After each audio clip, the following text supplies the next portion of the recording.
Nous avons le plaisir d'accueillir une vingtaine de conférenciers, conférencières et panélistes de haut niveau.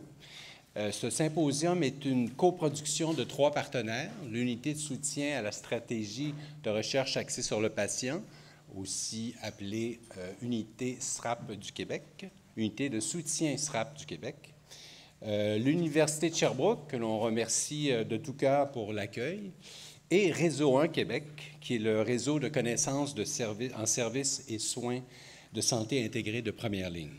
Mon nom est François Fournier.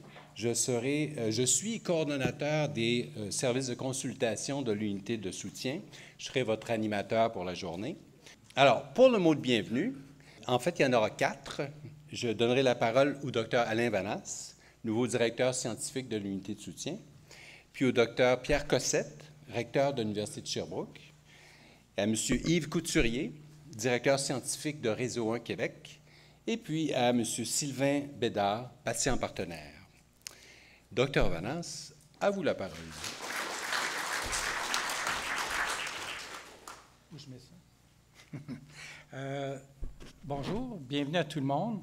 Je n'ai pas pris le papier pour écrire mes notes. J'ai essayé de faire plus avec la génération actuelle que ma génération, donc je vais retrouver mes notes. Je suis heureux de voir aujourd'hui, en tant que directeur scientifique de l'unité de soutien SRAP, que la thématique sur l'accès aux données pour les systèmes de santé apprenants attire autant de monde, des gens qui sont de diverses provenances, autant du milieu académique que du milieu gouvernemental. Je suis directeur scientifique de l'unité soutien. L'unité soutien est financée par les Instituts de recherche en santé du Canada et le ministère de la Santé et des Services sociaux du Québec. Et il a comme mission principalement de mettre en place des infrastructures pour supporter la recherche axée sur le patient en soins de première ligne. L'unité de soutien a plusieurs composantes, dont une composante qui est nommée l'accès aux données. Donc, la composante d'accès aux données se trouve à être une composante importante pour le développement de notre stratégie. Et c'est pour ça que nous avons organisé, en partenariat avec le Réseau 1 et l'Université de Sherbrooke, cette journée. Aujourd'hui, quand on a commencé à penser à mettre sur pied cette journée-là, on s'est imaginé un avenir. On a imaginé cette journée-là tournée vers l'avenir, vers un avenir où les données, la richesse des données qu'on a au Québec serait disponible et utilisable pour améliorer la santé des patients et les services de santé. C'est un avenir qui est possible ici au Québec, mais qui est déjà une réalité dans d'autres juridictions, comme vous allez le voir en Ontario ou en Europe, avec les présentateurs de ce matin et de cet après-midi. C'est vraiment important de comprendre qu'au Québec, on a des données exceptionnelles, d'une richesse incroyable, et on a aussi la façon de faire, le know-how, pour les traiter, pour en tirer des connaissances qui vont vraiment pouvoir changer le système de santé et mettre ces données-là au profit des patients. On parle de l'intelligence artificielle, de l'informatique de la santé, et les présentateurs aujourd'hui vont vous en parler. Pourquoi une journée sur l'accès aux données et les systèmes de santé apprenants? Je pense que c'est important de contrebalancer l'impression publique que c'est toujours dangereux d'utiliser des données à des fins de recherche. Il faut vraiment être capable de démontrer aujourd'hui tout le potentiel qu'offre l'utilisation de ces données avec le savoir-faire qu'il y a dans les universités. Récemment, dans le budget provincial, tout récemment, il est fait mention d'une approche intéressante, donc de mettre sur pied et de confier à l'Institut de la statistique du Québec le soin d'organiser un guichet unique pour l'accès aux données. Et je salue cette initiative-là du gouvernement en mettant des ressources humaines et financières au service de l'accès aux données. Cependant, même si c'est un pas dans la bonne direction, je pense qu'il faudrait regarder la façon dont ça va se dérouler. Et surtout, il faut que ça se déroule dans une culture différente de la culture dans laquelle nous, les chercheurs, on navigue pour essayer d'avoir l'accès aux données. Donc, actuellement, ça fait un consensus parmi les chercheurs. C'est très difficile d'avoir accès aux données pour plusieurs raisons, mais dont particulièrement une culture généralisée au niveau du gouvernement de protection des données.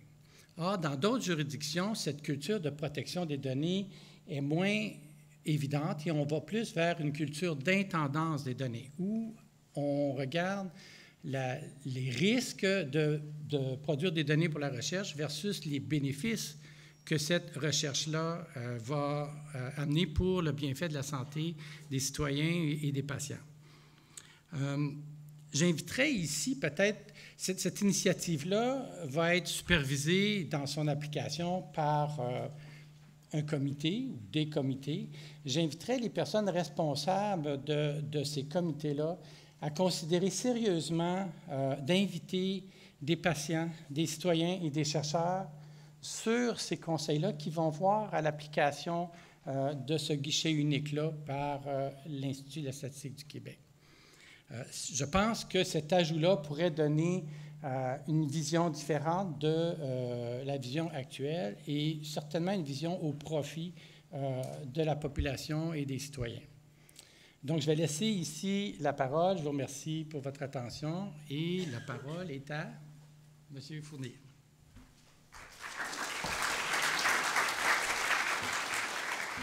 Merci, Dr. Vanasse. J'appellerai maintenant M. Dr. Pierre Cossette, recteur de l'Université de Sherbrooke, qui a été membre du comité directeur de l'unité de soutien. Il vous adressa ces mots de bienvenue. Bonjour tout le monde, bienvenue à cette belle journée, bienvenue à l'Université de Sherbrooke à Longueuil. Ça fait vraiment plaisir d'être là et de voir l'ampleur et la direction que prend le développement de l'unité de soutien et notamment sa composante d'accès aux données. Je vais aller rapidement, mais écoutez, à titre, moi je suis formé comme médecin, fait un peu d'épidémiologie avec d'ailleurs Michael Schultz qui est là, ça fait drôle de le rencontrer aujourd'hui. Mais on a toujours voulu faire de la médecine de précision en fait. On pense que c'est moderne, là, mais c'est très ancien. On a toujours voulu donner le bon traitement au bon patient. Puis là maintenant, aujourd'hui, on a l'opportunité de faire des soins de santé de précision.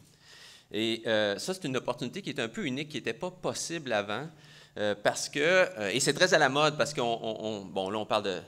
Toutes ces choses-là changent de terminologie à toutes les quelques années. Là, avant, c'était de la médecine personnalisée de précision. On parle de système de santé apprenant, mais on parle toujours de la même chose, en fait. C'est de perfectionner nos approches pour donner le bon soin à la bonne personne au bon moment et au bon endroit, de façon appropriée. Et ça, c'est un concept plus ancien. Puis il y a le concept nouveau d'intelligence artificielle qu'on peut remettre à toutes les sauces, mais fondamentalement, c'est de créer des algorithmes et des façons d'intégrer des masses de données pour arriver à quelque chose d'utile. On est rendu là. On a la possibilité de faire ça, mais c'est beaucoup plus compliqué qu'on pense parce que pour faire de l'intelligence artificielle avec des données, ça prend de la vraie intelligence. Ça ne prend pas juste un algorithme ordinaire. Ça prend des professionnels de la santé qui parlent avec des informaticiens, puis des informaticiens qui parlent avec des ingénieurs, puis des gens qui se comprennent et qui partagent le même langage.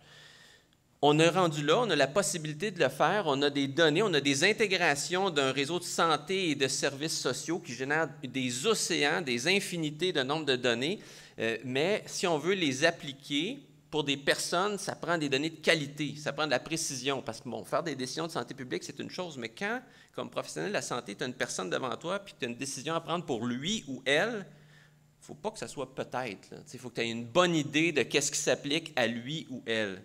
C'était pas vraiment possible de faire ça avant, ça va l'être, mais pour que ça soit possible, ça prend des données, puis ça prend des données de qualité, puis ça prend des données de qualité accessibles au bon moment. Donc, c'est très intéressant ce qui se passe et on est très heureux à l'Université de Sherbrooke d'être associé à ça, mais je pense que c'est le rôle de toutes les universités parce que quand on parle, par exemple, au Québec du continuum de l'intelligence artificielle, ça prend des algorithmes profonds, ça prend des bases de données, ça prend toutes sortes de choses, ça prend des infrastructures pour le faire. Et les universités, notre mission, nous, c'est justement de générer des connaissances et de les transmettre. Parce qu'il faut générer des connaissances, il faut générer ces petits algorithmes, ces façons de travailler-là, mais va falloir aussi former nos gens à travailler avec ça. Et donc, on est en plein milieu de ça. Donc, je trouve ça excitant comme journée. Je suis très heureux de pouvoir en partager un bout avec vous. Je suis content de voir qu'on avance là-dessus, mais l'accès aux données est un élément vraiment essentiel. Mais au-delà de ça, c'est de partager un langage commun et des objectifs. Pour moi, les universités ont un rôle crucial à faire avec ça parce que c'est au cœur de notre mission, là, dans notre société. C'est les universités qui travaillent beaucoup dans ce type de recherche-là, qui peut aller du fondamental à l'appliquer, en fait, qui doit s'appliquer, qui peut avoir des retombées directes très rapidement, à condition que ça soit fait avec intelligence. Bon, pour y arriver, ça prend de l'interdisciplinarité, ça prend de l'ouverture. Oui, il faut... la sécurité des données, on est très préoccupé par ça, mais il ne faut pas être paralysé par ça. Il faut être préoccupé par ça puis la gérer d'une façon intelligente. Et ça nous fait vraiment plaisir de s'y associer, mais plus que ça, je pense que c'est important. Si on ne fait pas ça, comme grande université, puis là, au pluriel, là, grandes universités qui s'associent dans la stratégie de recherche axée sur le patient, on ne fait pas notre travail. Okay? Donc, si on a des facultés de médecine, des écoles de sciences infirmières, des écoles de réadaptation, des écoles de services sociaux, de social, qui n'intègrent pas ça, on ne fera pas notre boulot.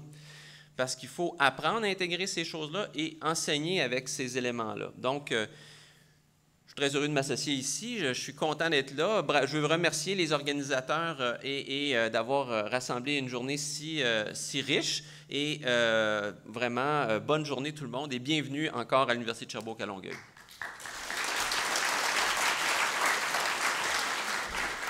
Merci infiniment, Dr. Cossette. Je demanderai maintenant à M. Yves Couturier, directeur scientifique de Réseau 1 Québec, un partenaire de première heure de l'unité de soutien, de venir nous adresser ces mots de bienvenue. Alors, bonjour à tous et à toutes. Je suis très heureux d'être parmi vous. C'est une journée importante, c'est une journée de connaissance, mais c'est aussi une journée d'action, parce qu'on va pouvoir réseauter tout au long de la journée, dans les pauses, un peu avant, un peu après. Et vous savez que le réseautage est une modalité d'action très, très intéressante. Alors, le Réseau 1 est un réseau de connaissances financé par le FRQS et par les IRSC, qui réunit des patients, des usagers, des gestionnaire, des praticiens et des chercheurs. Cette volonté de mettre en lien ces 4 groupes-là, c'est une volonté qui est forte, sur laquelle on travaille à tous les jours et pour laquelle on pense que c'est un levier très important pour la suite des développements, pour le développement d'une première ligne efficace, apprenante, intelligente et d'avant-garde pour le contexte nord-américain.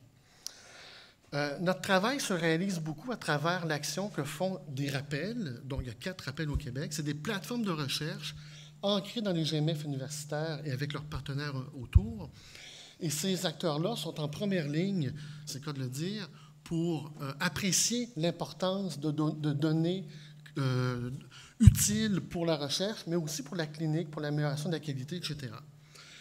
J'attire votre attention sur le fait qu'on a déjà évoqué ce matin l'importance de la qualité de ces données-là. On a aussi évoqué l'importance des concepts qui vont nous permettre de les utiliser avec pertinence. J'aimerais souligner une troisième dimension qui est importante et qui découle du regard qu'on a à travers les rappels, donc ces plateformes de recherche sur le terrain, à savoir, il y a un enjeu important de faisabilité.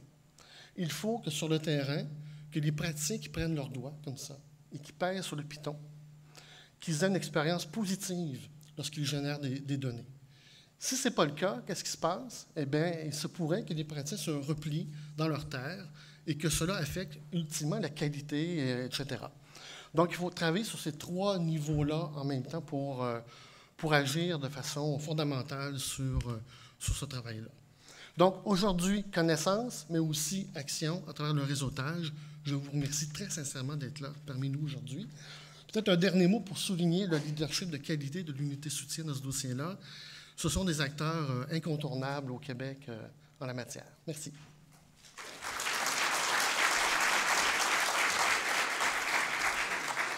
Merci Yves. Pour clore maintenant les mots de bienvenue, nous accueillons M. Sylvain Bédard, qui est patient partenaire au sein du Centre d'excellence sur le partenariat avec les patients et le public. M. Bédard incarne à merveille la recherche axée sur le patient et on pourra le réentendre tout à l'heure à notre table ronde.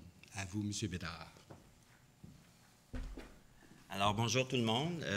Merci de m'inviter. Merci d'avoir enfin pensez aux patients.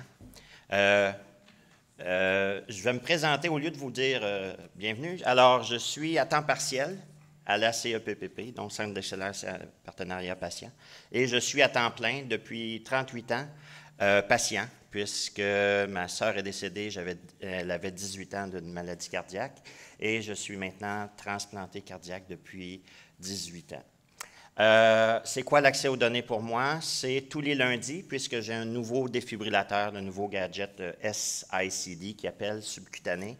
Je me branche tous les matins en prenant mon café parce que j'ai un modem chez moi. Je pèse sur le petit bouton et pendant que je bois mon café, bien, tranquillement, pas vite, toutes les données qui se sont ramassées pendant la semaine sont transmises à une centrale quelque part en Grande-Bretagne ou en Hollande. Ils ne savent pas trop, ils ne me l'ont pas trop dit. Et finalement, si ça ne va pas bien, bien, normalement, je reçois un téléphone, comme ça m'est arrivé il y a 3 semaines, pour me dire « Sylvain, tu as fait beaucoup d'arythmies cette semaine, bien, viens passer un Holter ». Alors, ce que j'appelle le Big Brother, pour moi, ce n'est pas méchamment, parce que j'ai aussi 5 enfants, alors le Brotherhood, pour moi, est complètement différent. C'est plutôt, je me sens surveillé. Des fois, pareil comme des frères, c'est envahissant, mais souvent, ça fait du bien. L'accès aux données, pour moi aussi, c'est l'espoir qu'en immunologie, puisque je suis en attente d'une seconde transplantation cardiaque, bien, on puisse réussir un jour à régler c'est quoi les problèmes de rejet, à ce que j'ai vécu il y a 2 mois, où est-ce que quand je me suis présenté pour une nouvelle transplantation cardiaque, on m'a dit « Sylvain, le match n'est pas parfait, on doit retourner. » Alors peut-être qu'un jour, on va réussir à régler les challenges d'immunologie.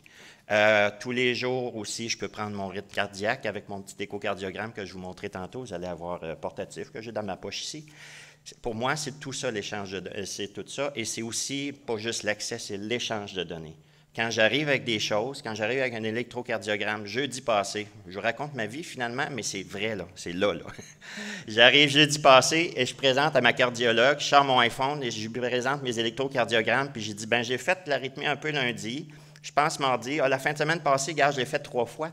C'est ça aussi, c'est le partage qui fait que moi, je peux participer aussi à la santé.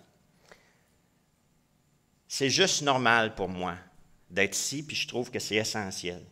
Que quand on prend les données d'un patient, ça pourrait être normal qu'on lui demande qu'est-ce qu'il en pense. Surtout qu'après, on veut re-soigner le patient avec les données qu'on va avoir prises de lui. Alors, pourquoi on est ici? Il y en a quelques-uns, des patients. Alors, vous irez les voir. Levez donc vos mains, juste pour qu'on le sache. Là. Allez les voir parce que c'est juste normal qu'on soit ici et qu'on fasse partie de cette table. Merci.